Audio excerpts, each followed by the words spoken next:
Hi beautiful people, I hope कि आप सब बहुत अच्छे हैं, आप सब बहुत खुश हैं एंड मेरे यूट्यूब चैनल पर आपका स्वागत है। सबसे पहले इस वीडियो में मैं आपको दिखाना चाहता हूँ, ये जो नाम अगर आप पढ़ सकते हो, लिखा है बासिलिका सैन मार्को। ये जो नाम है, ये है इस बासिलिका, आप धीरे धीरे देख सकते हो। ये बहुत ही फेमस लैंडमार्क है एंड हिस्टोरिकल मॉन्यूमेंट है, और वो भी इटली का एंड वो भी वेनिस में। तो इस टाइम मैं खड़ा हूँ वेनिस में, और ये बहुत ही फेमस, मेरे चारों तरफ एक सेंट स्क्वायर, एक बहुत बड़ा अट्रैक्शन है जहाँ पर पूरी दुनिया के लोग आते हैं। और ये सेंट बासिलिका आप हमेशा पढ़ोगे जब भी आप इटली के बारे में जानना चाहोगे, और घूमने का प्लान अगर आपका होगा तो आप इससे बच नहीं सकते। तो इसीलिए मैंने आपको दिखाया कि इस टाइम ये है बहुत बड़ा अट्रैक्शन, इसको देखने के लिए आते हैं। अभी मैंने आपको एक क्लोज से दिखाया है, अब मैं इसको आपको दूर से दिखाऊंगा, और साथ में मैं आपको बताने वाला हूँ कि इस टाइम अगर आपको भी इटली में आना है तो मैं आपकी गाइड बन सकता हूँ, मैं आपकी मदद कर सकता हूँ, मैं आपको अच्छे से एक्सप्लेन कर सकता हूँ कि कैसे आपको इटली में आना पॉसिबल रहेगा आपके लिए। तो जैसे जैसे मैं आगे बढ़ रहा हूँ, आप देख रहे हो पीछे मेरे आपको दिखाई दे रहा है ये beautiful attraction Saint Basilica church है। ये बहुत फेमस है, अब आप देख सकते हो मेरे पीछे और आपको साफ दिखाई दे रहा होगा। अब मैं आपको अच्छे से एक्सप्लेन करता हूँ कि अगर आपको भी इटली में आना है और आपको टूरिस्ट वीज़ा पर आना है तो मैं आपको अच्छे से एक्सप्लेन करता हूँ पूरा का पूरा प्रोसेस, ताकि आज आपको मेरे इस वीडियो में अच्छे से जानकारी मिल जाएगी। और मैं बताना चाहता हूँ कि मैं वर्ल्ड में ट्रैवल करता हूँ, बहुत सारी कंट्रीज़ विज़िट करता हूँ एंड आपको गाइड करता हूँ कि अगर आपको भी आना है तो आपको क्या क्या रास्ते यूज़ करने चाहिए, कैसे आपको वीज़ा मिलेगा, कौन कौन से डॉक्यूमेंट्स लगते हैं, कहाँ पर आपको रहना चाहिए, कितना आपका कम खर्चा होगा। तो आप देखो जैसे जैसे मैं आगे बढ़ते जा रहा हूँ, पीछे सेंट बासिलिका और भी क्लियर होता जा रहा है। तो ये बहुत ब्यूटीफुल है, आपने इसको गूगल पर पिक्चर्स में बहुत देखा होगा। तो मैं यहीं पर खड़ा हूँ और यहीं पर मैं आपको एक्सप्लेन करने वाला हूँ टूरिस्ट वीज़ा का प्रोसेस, कैसे आपको टूरिस्ट वीज़ा मिल सकता है इटली का, ताकि अगर आपने भी सपना देखा है इटली में आने का तो आपका ये सपना पूरा हो सकता है।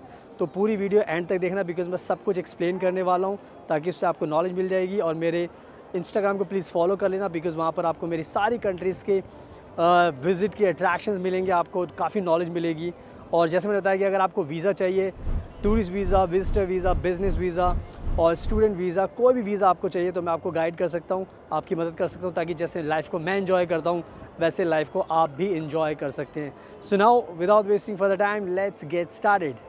सो नाउ अब मैं आपको अच्छे से एक्सप्लेन करता हूँ कि अगर आपको इटली आना है जैसे मैं आया हूँ, कैसे आप आ सकते हो, क्या क्या वीज़ा का इंपॉर्टेंट प्रोसेस होता है जो आपको जानना ज़रूरी है। तो सबसे पहले अगर आपको इटली आना है और अगर आपको टूरिस्ट वीज़ा लगाना है तो उसके लिए सबसे इंपॉर्टेंट चीज़ होती है कि आपको सबसे पहले अपना पासपोर्ट आपके पास होना चाहिए, और उसकी 6 मंथ्स की वैलिडिटी तो होनी चाहिए, बिकॉज़ टूरिस्ट वीज़ा आपको 30 डेज़ का मिलता है, 90 डेज़ का मिलता है, ज़्यादा भी मिल सकता है सिचुएशन के ऊपर। तो जितना ज़्यादा आपके पास पासपोर्ट में टाइम होगा उतना अच्छा होगा आपके लिए, ताकि आपको बाद में कोई भी दिक्कत नहीं होगी। तो पहली चीज़ ये इंपॉर्टेंट है, पासपोर्ट होना चाहिए। दूसरी जो इंपॉर्टेंट चीज़ है, मैं चलते चलते बात करता रहूँगा और आपको दिखाता भी रहूँगा। और जो दूसरी चीज़ है वो ये है कवर लेटर। आपको हमेशा ध्यान रखना है कि अगर आपको टूरिस्ट वीज़ा चाहिए, गारंटी के साथ चाहिए, तो आपको एक कवर लेटर बनाना पड़ता है, और उस कवर लेटर में आपको अपने बारे में बताना पड़ता है। उसमें आपको अच्छे से लिखना पड़ता है कि आप क्यों इटली आना चाहते हो, आप क्या खुद करते हो और कितने दिन तक रहोगे, क्या प्लान है, कब वापस जाओगे। तो सारी की सारी चीज़ें उसमें एक्सप्लेन करनी होती है, ताकि वीज़ा ऑफिसर को एक आपके बारे में ओवरव्यू मिल जाए कि आप एक एप्लीकेंट हो और आप आना चाहते हो और आपका ये पूरा का पूरा बैकग्राउंड है। तो ये सारी की सारी चीज़ें आपको उसमें लिखनी होती है। और कवर लेटर में कोई भी दिक्कत आती है तो हम भी ये कवर लेटर आपके लिए लिख सकते हैं, क्योंकि हमें एक्सपीरियंस है, हमें पता होता है कि क्या क्या चीज़ उसमें लिखनी ज़रूरी होती है, तो उसमें हम आपकी मदद कर सकते हैं। पहली चीज़ ये हो गई। दूसरी चीज़ जो सबसे इम्पॉर्टेंट होती है वो होती है कि आपको अपना एक आइटिनरी बनानी पड़ती है। आइटिनरी सुन के लोगों को थोड़ा कन्फ्यूजन हो जाता है। बेसिकली ट्रैवल आइटिनरी का मतलब होता है कि आपको अपने पर डे की एक एक्सप्लेनेशन देनी पड़ती है कि क्या क्या आप किस किस दिन करने वाले हो। तो मैं थोड़ा सा एक्सप्लेन कर देता हूँ, उसमें आपको नॉलेज मिल जाएगी। तो उसमें आपको जैसे फॉर एग्जांपल आपको इटली आना है, आपको 5 दिन के लिए आना है। तो 5 दिन के लिए जब आपको इटली आना है तो आपको ये मेक श्योर करना पड़ेगा कि 5 दिन का प्लान आपको उसमें लिखना पड़ेगा। फॉर एग्जांपल आप 10 अगस्त को आ रहे हो, तो 10 अगस्त को किस फ़्लाइट से आओगे, फ़्लाइट में आने के बाद कहाँ पर किस एयरपोर्ट पे उतरोगे, उसके बाद कौन सी ट्रैम लोगे, कौन सी बस लोगे, ये आपको पता होना चाहिए। इसके साथ साथ नेक्स्ट चीज़ कि किस होटल में रुकोगे, कहाँ पर रुकोगे, और फिर अगर कहीं घूमने जाना तो कहाँ पर घूमने जाओगे।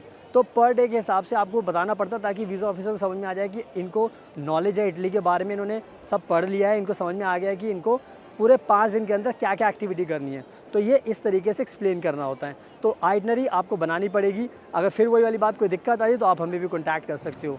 दूसरी चीज़ हो गई, इसके बाद जो नेक्स्ट इंपॉर्टेंट चीज़ होती है वो होती है आपके बैंक फंड्स। बिकॉज सिंपल सी बात है, वीज़ा ऑफिसर को ये विश्वास होना चाहिए कि अगर आप आ रहे हो तो आपके पास पैसा भी होना चाहिए ताकि इटली में आने के बाद आपको कोई भी प्रॉब्लम ना हो। तो इसमें आपको ध्यान रखना पड़ेगा कि 1 लाख रुपए से ज़्यादा बैलेंस तो आपके पास होना चाहिए, और 1 लाख रुपए से ज़्यादा बैलेंस आपके पास है आपके सेविंग अकाउंट में तो बहुत अच्छी बात है। अगर आप बिज़नेस करते हो तो उसके हिसाब से आपको दिखाना पड़ेगा। सैलरी अकाउंट है तो उसके हिसाब से आपको दिखाना पड़ेगा। तो सेविंग आपको इतनी दिखानी पड़ेगी ताकि आपको वीज़ा मिलने में आसानी रहे। तो ये जितने भी पॉइंट्स मैंने बताए इनका आपको ध्यान रखना है। एंड नो अब बात कर लेते हैं कि आपको नेक्स्ट चीज़ होती है आपके अकोमोडेशन के बारे में आपको एक्सप्लेन करना पड़ता है। अकोमोडेशन का मतलब हो गया कि आप इटली में आओगे तो किस होटल में रुकोगे या फिर किसी हॉस्टल में रुकोगे, कहीं पर भी आप रुकोगे तो आपको उसका एड्रेस देना पड़ेगा और आपको उसका प्रूफ भी देना पड़ेगा कि कितने दिन तक आप रहोगे, तो उसकी बुकिंग आपको दिखानी पड़ेगी। तो ये भी कहीं ना कहीं बहुत इंपॉर्टेंट होता है। और इसमें आपको ध्यान रखना चाहिए कि आपको पेमेंट करके कोई बुकिंग नहीं करनी। बहुत सारे लोग अपना पैसा वेस्ट कर देते हैं, तो वो चीज़ आपको बिल्कुल भी नहीं करनी क्योंकि उससे आपका काफ़ी पैसा वेस्ट होगा। तो मैं नहीं चाहता कि आपका पैसा वेस्ट हो। तो सिंपल सी बात है कि अगर आपको सिर्फ बुकिंग करनी है, उसकी पेमेंट नहीं करनी, तो उसके लिए हम आपको गाइड कर सकते हैं कैसे आप अपने पैसे बचा सकते हो। तो होटल बुकिंग की भी आपको ज़रूरत पड़ती है। उसके साथ साथ जो नेक्स्ट इंपॉर्टेंट चीज़ होती है वो होती है कि आपको हेल्थ इंश्योरेंस भी दिखाना पड़ता है, क्योंकि जितने भी दिनों के लिए आप इटली आ रहे हो तो आपको दिखाना पड़ेगा कि आपने हेल्थ इंश्योरेंस बुक कर लिया है, और अगर आपको कोई दिक्कत होती है तो आपके पास हेल्थ इंश्योरेंस है तो आपको कोई भी दिक्कत नहीं होगी। बिकॉज हेल्थ इंश्योरेंस बहुत ज़्यादा इंपॉर्टेंट होता है, तो इसका भी आपको ध्यान रखना है। इसके अलावा जो नेक्स्ट इंपॉर्टेंट चीज़ होती है वो होती है कि आपको जो ऑनलाइन फॉर्म होता है, एप्लीकेशन फॉर्म, वो आपको अच्छे से भरना आना चाहिए, क्योंकि उसमें भी बहुत सारे लोग गलती करते हैं जिसकी वजह से वीज़ा भी रिजेक्ट हो जाता है। तो एप्लीकेशन फॉर्म्स भी भरने बहुत ज़रूरी है। तो मोटा मोटा अगर ये सारी की सारी चीज़ें आप अच्छे से कर लेते हो तो आपको वीज़ा मिलने में आसानी होती है। तो वही बात है कि अगर आपने सब मैनेज कर ली, जो भी मैंने आपको चीज़ें बताई हैं, तो आपको वीज़ा मिल सकता है। और मेरी तरह आप भी इटली में आ सकते हो। मैं वेनिस में हूँ, आप भी वेनिस आ सकते हो, रोम जा सकते हो, कहीं पर भी जा सकते हो। पूरा इटली आपका होगा, तो आपको पूरा प्लान बताना पड़ेगा। तो इस तरीके से आपका सपना आने का साकार हो सकता है। तो इन सब बातों का आपको ध्यान रखना है। सुनाओ, आई होप कि मैंने बहुत अच्छे तरीके से सब कुछ आपको समझा दिया है। तो बस अब आपको इटली आना आसान है। आपको कुछ नहीं करना, जो मैंने बातें बताई उसका ध्यान रखना है। अगर आप ये सारी चीज़ें कर लोगे तो आपको वीज़ा मिल जाएगा। और अगर इन केस कोई दिक्कत होती है तो आपको पता है कि मैं ऑलरेडी घूमता रहता हूँ, मुझे पता है, तो आप मुझे भी कॉन्टैक्ट कर सकते हो। मैं भी आपकी चीज़ों में हेल्प कर सकता हूँ, डॉक्यूमेंट्स प्रिपरेशन में, कवर लेटर में, आइटनरी में, और कहाँ आपको रुकना है, कहाँ पर आप ट्रैवल कर सकते हो, कैसे आप पैसे बचा सकते हो। तो मेरे चैनल को फॉलो करोगे तो इटली पर बहुत सारी वीडियोस आपको मिल जाएंगी जहाँ मैंने हर चीज़ के बारे में बताया है। कहाँ पर रुकना चाहिए, क्या क्या खा सकते हो, कहाँ पर रुक सकते हो, कितना पैसा बच सकता है, सारी चीज़ें आपकी ईजी हो सकती है। तो जो भी मैंने चीज़ें बताई उसका ध्यान रखना, मुझे कॉन्टैक्ट कीजिए, और प्लीज़ मेरा इंस्टाग्राम ज़रूर फॉलो करना और मेरा यूट्यूब चैनल भी फॉलो कर लो, ताकि उससे आपको मेरे टच में रहो आप और ट्रस्ट बिल्ड हो, ताकि आपको कभी भी आना हो तो आप मुझे कॉन्टैक्ट करोगे तो आपकी मैं मदद कर सकता हूँ। So thank you so much आपके कीमती टाइम पर। Best of luck and please हमेशा ध्यान रखना। और आपको दिखा दिया मैंने सेंट बासिलिका, तो बस ये टूरिस्ट अट्रैक्शन है, आपको इसको देखने आना चाहिए। ऐसे और भी अट्रैक्शंस हैं जो मैंने वीडियो में बताए हैं, उनको भी आप देखने आना चाहिए। तो सारी चीज़ें आपके लिए आसान हो जाएगी। सो अपना ध्यान रखिए। Thank you so much.